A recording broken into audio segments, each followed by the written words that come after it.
आजको यस भिडियोमा म तपाईलाई जानकारी दिनेछु त्यस्ता टप 5 मिस्टेक अफ प्यारेन्टिङ। यदि तपाईहरुका बालबच्चा छन्, तपाईले बालबच्चालाई स्याहार सुसार गर्दै हुनुहुन्छ भने तपाईले भिडियो हेर्नु नै पर्छ।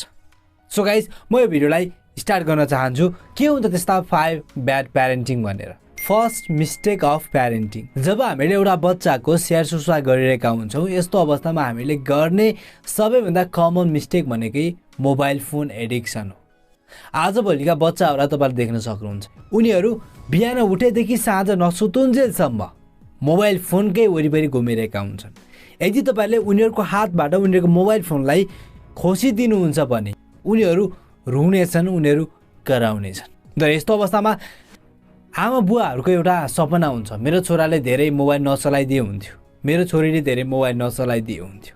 तर उनीहरू मोबाइल फोनमा यति धेरै एडिक्ट हुनेको कारण उनीहरूका बुवा आमा पनि हुन्। जब एउटा बच्चा जन्म लिन्छ त्यसपछि त्यो बच्चाले सबैभन्दा पहिला आफ्नो आमा बुवा, आफ्नो घर परिवार, आफ्नो छर छिमेकबाट नै सिक्ने हो।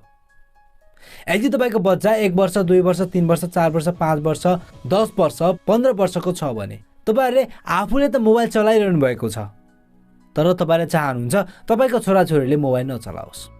यो सम्भव हुँदैन। तपाईहरुले घरमा आउँदाखेरि जाँड रक्सी खाएर आउनुहुन्छ र तपाईहरु चाहनुहुन्छ मेरो छोराले जाँड रक्सी नखाओस्। यो पनि सम्भव छैन। तपाईहरु घरमै बसेर छोराछोरीको अगाडि चुरोट तान्नुहुन्छ।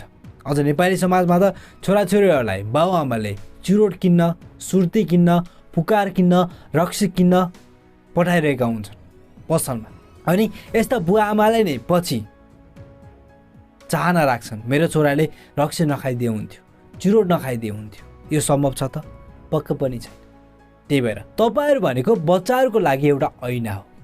उनीहरूले ऐनामा जस्तो देख्छन् आफूले आफूलाई पनि त्यस्तै सोच्छन्। उनीहरूले आफ्नो बाउआमाले जस्तो गरेको देख्छन् बच्चाहरूले पनि त्यस्तै गर्छन्। यदि तपाईले बच्चाहरूको अगाडि गएर मोबाइल फोन चलाउन लाग्नु भयो भने तपाईको बच्चाले पढ्ने छैन, तपाईको बच्चाले पनि मोबाइल नै चलाउन खोज्नेछ। तर यदि तपाईले बच्चाको अगाडि गएर पढ्न सुरु गर्नुहुन्छ भने त्यो बच्चाले पनि पढ्न सुरु गर्छ। त्यही भएर बच्चाहरूलाई मोबाइल फोनको एडिक्सनबाट तपाईले बाहिर निकाल्न चाहनुहुन्छ भने फर्स्टमा त तपाईहरुले पनि बच्चाहरूको अगाडि मोबाइल फोन चलाउन बन्द गर्नुहोस्।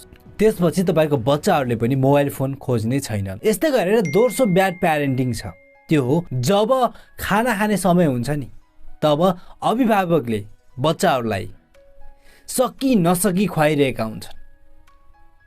उनीहरूलाई लाग्छ मैले बच्चाहरूलाई खुवाउनै पर्छ, उनीहरूले खानै पर्छ, या त उनीहरूको मन लागोस् अथवा नलागोस्। यदि कुनै एउटा बच्चा भोकाउँछ भने उसले इजिली खाना खान्छ, तर यदि कुनै बच्चा बिरामी छ भने त छुट्टै कुरा छ, उसले सिम्पटम देखाइहाल्छ। तर यदि बच्चा बिरामी छैन र उसले खाना खान पनि मानिरहेको छैन भने हामीले बुझ्नुपर्छ त्यो बच्चालाई भोक लागिरहेको छैन। तर आज भोलिका मोडर्न आमबुवाले के गर्छ, त्यो बच्चालाई खानै चाहिरहेको हुँदैन, उसले भनेको कुरा दिलाइदिएर। यदि त्यो बच्चाले मोबाइल फोन माग्छ भने मोबाइल फोन दिएर, मोबाइल फोनमा त्यो बच्चाले हेर्न लागेका कुराहरू खोलिदिएर त्यो बच्चालाई मोबाइल फोनमा भुलाएर बाउआमाले बच्चालाई खाना खुवाइरहेका हुन्छन्। यो पनि ब्याड प्यारेन्टिङ हो। उसले खाना मानिरहेको छैन भने उसलाई तपाईले कर नगर्नुहोस्। जब त्यो बच्चालाई भोक लाग्छ नि तब त्यो बच्चा तपाईलाई खोज्दै आउँछ खाना खानको लागि। त्यही भएर बच्चाहरूलाई खाना खुवाउनको लागि मोबाइल फोन, चकलेट, बिस्कुट, उसले जे माग्छ त्यही कुराहरू तपाईँलाई अगाडि ल्याइदिएर खाना खुवाउनुहुन्छ भने बच्चाहरूको दिमागमा एउटा छाप लाग्छ। त्यो छाप हो मेरा बाउआमा मात्रै होइन, मेरा नोकर हुन्, उनीहरूले मैले जे चाहेको छु त्यो पुरा गरिदिनै पर्छ। उनीहरूको मनमा रिग्रेट भन्ने कुरा नै हुँदैन। थर्ड बिग मिस्टेक छ, त्यो हो कम्युनिकेसनमा। हामीहरूले चाहन्छौँ आफ्नो बालबच्चाहरू, आफ्ना छोराछोरीहरू राम्रो बोलुन्, उनीहरूले राम्रो संस्कार सिकुन्। हामी सबैजना चाहन्छौँ नि, तर हामीले मिस्टेक गरिरहेका हुन्छौँ।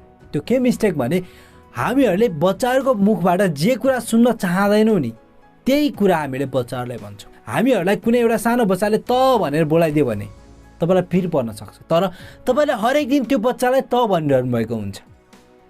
ए यता आइज, ए बाबु यता आइज, नानी यहाँ आइज, तेरो नास हुने, चुप लागेर बस सुन्दैन यस्ता गुन्डी नि हामीहरूले गाली गरिरहेका हुन्छौँ। त्यो बच्चाले के सिक्छ त? त्यो बच्चाले पनि त भन्न नै सिक्छ। यदि कुनै बच्चाबाट तपाईँहरूले राम्रो व्यवहार चाहनुहुन्छ भने तपाईँले उसलाई फर्स्टमा राम्रो व्यवहार दिनुपर्छ। यदि तपाईँहरूले आफ्नो छोराछोरीले राम्रो संस्कार सिक्नु भन्ने चाहनुहुन्छ भने तपाईँले घर परिवारमा सबैले त्यो बच्चालाई तपाईँ भन्नुहोस्, बाबु यहाँ आउनुहोस्, बाबु खाना खान आउनुहोस्। जब तपाईँले त्यो बच्चालाई तपाईँ तपाईँ भनेर रेस्पेक्ट गरेर बोल्नुहुन्छ, त्यो बच्चाले पनि तपाईँलाई रेस्पेक्ट गर्न सिक्छ। यदि तपाईँले त्यो बच्चाको अगाडि गाली गर्नुहुन्छ, तथा नाम बोल्नुहुन्छ, कसैका कुरा काट्नुहुन्छ, कसैलाई नराम्रो भन्नुहुन्छ भने त्यो बच्चाले पनि त्यही सिक्छ।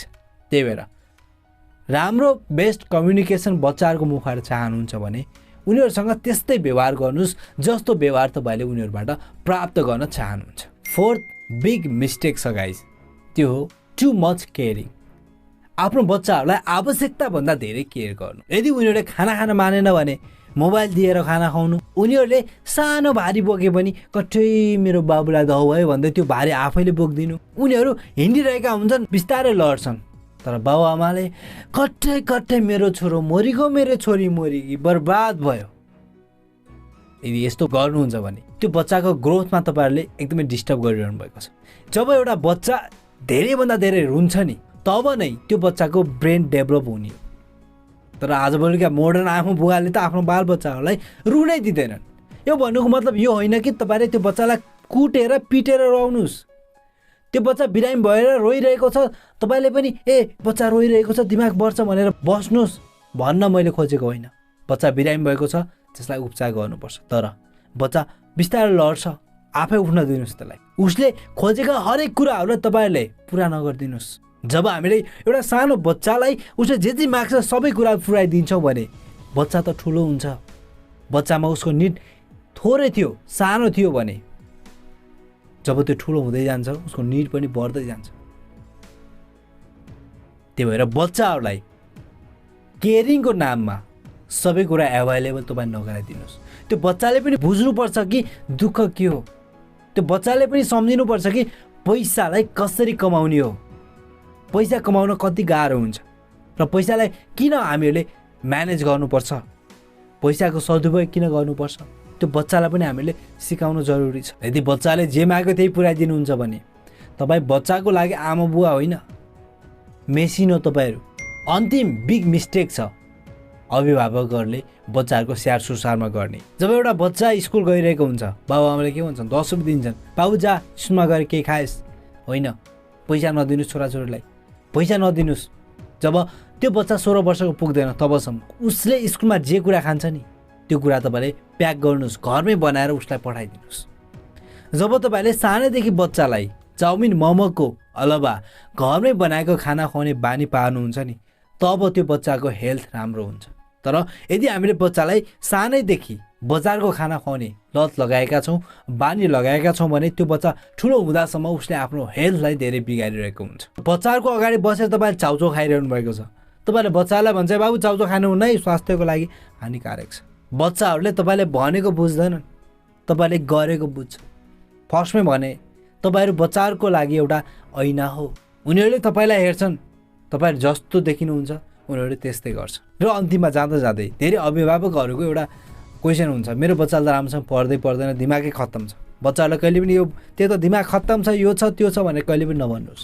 बच्चाको दिमाग जस्तो हो बाबु त्यो दिमाग राम्रो छ, तैँले गर्न सक्छस्, अझै मेहनत गर बाबु, गर्न सक्छस्।